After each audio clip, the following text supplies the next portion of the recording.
The diner door creaked open just enough to let the cold evening air slip inside. A teenage girl stepped in hesitantly, clutching the sleeves of her oversized jacket as if it were the only thing holding her together. She couldn't have been more than 16. Her boots were worn, her jeans faded at the knees, and her hair was pulled back in a messy ponytail that spoke of rushing, not style. She paused just inside the doorway, eyes scanning the room like a deer unsure whether to bolt or stay. The place was loud. Laughter bounced off the walls, deep and rough, mixed with the clink of coffee mugs and plates. At the far end of the diner, a group of bikers occupied two pushed-together booths. Leather vests, heavy boots, thick beards, and arms covered in tattoos. They looked like they belonged to another world entirely, one that swallowed people like her whole. She swallowed hard and started toward the counter, keeping her head down. It didn't take long for her to be noticed. "Well, I'll be damned," one of the bikers said, his voice carrying easily over the din. "Did someone lose their kid on the way to school?" A few of the others chuckled. The girl flinched but kept walking. Another biker leaned back, eyeing her up and down. "That jacket's bigger than she is. What is that, kid? You borrow it from your dad." More laughter followed, louder this time. A couple of diners glanced over, then quickly looked away. No one said anything. The girl reached the counter and slid onto a stool, her shoulders hunched.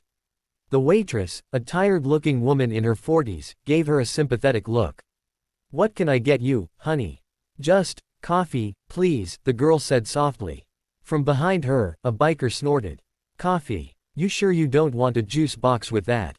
The girl's cheeks burned. She stared at the counter, fingers tightening around the hem of her jacket. The jacket itself was old, dark green, military style, the fabric frayed at the cuffs. On the back, partially hidden as she sat, was a stitched patch. Most of it was covered by her long hair and the way she leaned forward, but enough was visible for curious eyes. One biker squinted. "Hey, hold on, you see that?" "What?" another asked. "That patch on her jacket." The girl shifted uncomfortably, as if she could feel their eyes crawling over her. She considered standing up and leaving, but her legs felt weak. She told herself she could endure it. She always did. The first biker stood, boots thudding against the diner floor as he stepped closer. "Hey, kid," he said, not shouting, but loud enough. "Where'd you get that jacket?" She froze. "I asked you something," he said again. Slowly, she turned on her stool, pulling the jacket tighter around herself. It was given to me," she replied. "By who?" he pressed. Before she could answer, another biker leaned sideways to get a better look. His laughter died in his throat. "Wait," he muttered. "No way." The first biker frowned. "What?" "That patch," the second biker said, standing now too. "That's not just some patch."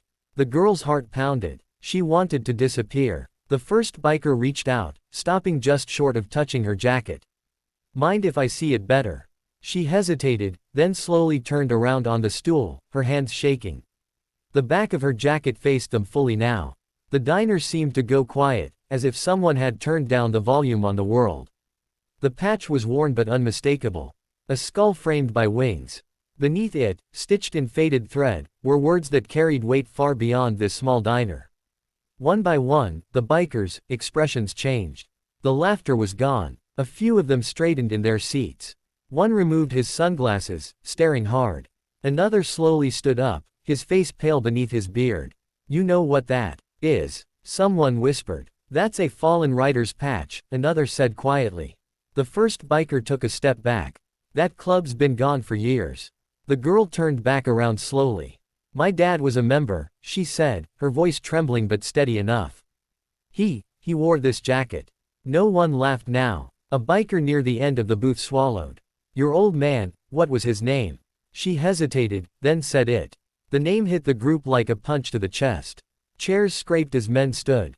One by one, they rose, eyes fixed on her, not with mockery now, but something else, recognition, respect, and something close to grief. "That can't be," one muttered. "He saved my life in Nevada. He pulled me out of a wreck," another said hoarsely. The first biker exhaled slowly. "Your father was a legend." The girl's eyes filled with tears. "He died 2 years ago," she said. On the road. Silence settled heavy and thick. The waitress stood frozen behind the counter, her hand over her mouth. One biker cleared his throat and stepped forward carefully, as if approaching something sacred.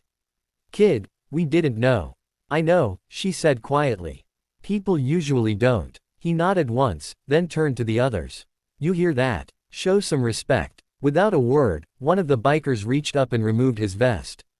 Another followed. Then another. They placed them carefully on the table, heads bowed. The sound of leather hitting wood was soft, deliberate. The girl stared, stunned. "You wear that jacket with pride," the first biker said gently. "You've earned it more than you know." Tears slipped down her cheeks now, unchecked. "I just needed somewhere warm," she whispered. "And safe." The biker nodded. "You are." He turned to the waitress. "Coffee for the kid. And whatever she wants to eat. Put it on our tab." The waitress blinked, then nodded quickly. "Of course." One of the bikers pulled out a chair nearby and sat, keeping a respectful distance. "You got a place to go tonight?" She shook her head slowly. "Not really." The men exchanged looks. "You do now," one said. The girl hugged the jacket closer around herself, for the first time that night not in fear, but in comfort.